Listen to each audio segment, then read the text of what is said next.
Hello बच्चों, let's read the question. Question says one method of producing to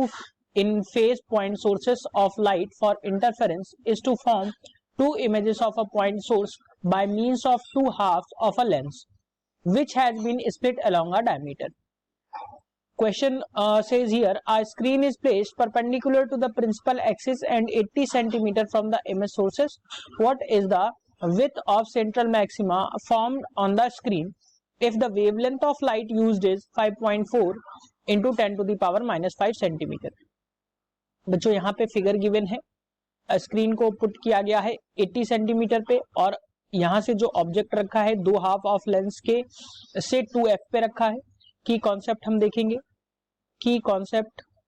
की अगर हम बात करें तो जो सेंट्रल मैक्सिमा की विथ होगी यानी कि जो फ्रिंज विथ होगी वो W इज इक्वल टू होती है बच्चों D lambda upon small D, जहां पे कैपिटल डी जो है वो सोर्स से स्क्रीन के बीच की दूरी है और क्वेश्चन के अकॉर्डिंग यहाँ पे गिवन है डी की वैल्यू जो गिवन है वो गिवन है बच्चों 80 सेंटीमीटर के बराबर, यानी कि इसको हम कह सकते हैं 80 into 10 to the power minus 2 metre के बराबर. और अगर हम लेमडा यानी कि वेवलेंथ ऑफ लाइट की बात करें तो वो गिवन है 5.4 into 10 to the power minus 5 centimetre, यानी कि अगर हम इसको भी चेंज करेंगे मीटर में तो ये हो जाएगा 5.4 into 10 to the power minus 7 metre के बराबर. अब बच्चों हम बात करते हैं डी जो होता है बेसिकली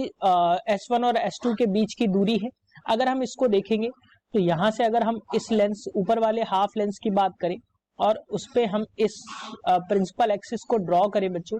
तो यहां से हमें देखने में मिल रहा है कि ये जो ऑब्जेक्ट को रखा गया है ये इसके सेंटर ऑफ कर्वेचर पे रखा गया है क्योंकि इसके बीच की दूरी जो है वो 2f है यानी कि रेडियस पे रखा गया है. सो यहाँ से अगर मैं इधर की तरफ देखूं तो ये जो दूरी होगी बच्चों ये x/2 होगी, तो जो इमेज फॉर्म हो रही है उसकी भी प्रिंसिपल एक्सिस से दूरी जो होगी बच्चों वो x/2 के बराबर होगी. तो जब ऊपर वाले पार्ट का यानी कि इस वाले मिड वाले पार्ट की बात करेंगे तो यहाँ का डिस्टेंस जो होगा वो मैं यहाँ पे अगर नोट करूं तो वो होगा x/2 ऊपर वाले हाफ पार्ट का प्लस ऊपर उसमें और हम x/2 को यूज ऐड करेंगे तो जो ऊपर का डिस्टेंस आएगा वो आ जाएगा बच्चों x/2 प्लस x/2.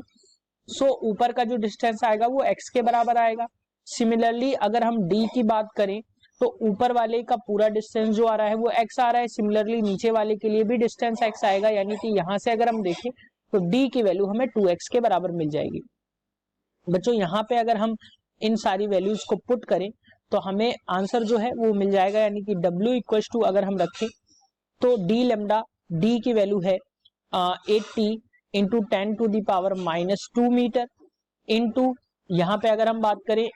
इसकी वैल्यू हो जाएगी 5.4 into 10 to the power minus 7 metre upon में अगर हम वैल्यूज को पुट करेंगे तो 2x की वैल्यू हम रखेंगे, ये भी बच्चों मीटर में ही होगी. तो जो वेवलेंथ आएगी यानी कि W की अगर हम बात करें जो फ्रिंज विथ जो आएगी वो आएगी यहाँ से अगर मैं कैलकुलेट करूंगा तो ये वैल्यू हमें मिल जाएगी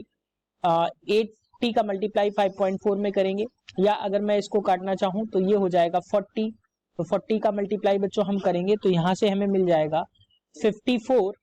इंटू 4 यानी कि ये मिल जाएगा 216 into 10 to the power minus 19 upon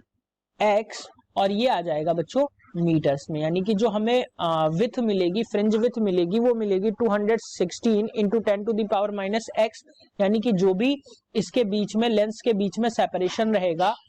उसे हम डिवाइड कर देंगे और यही आपका आंसर होगा फ्रिंज विथ के लिए. Hope you understood it well. Best of luck.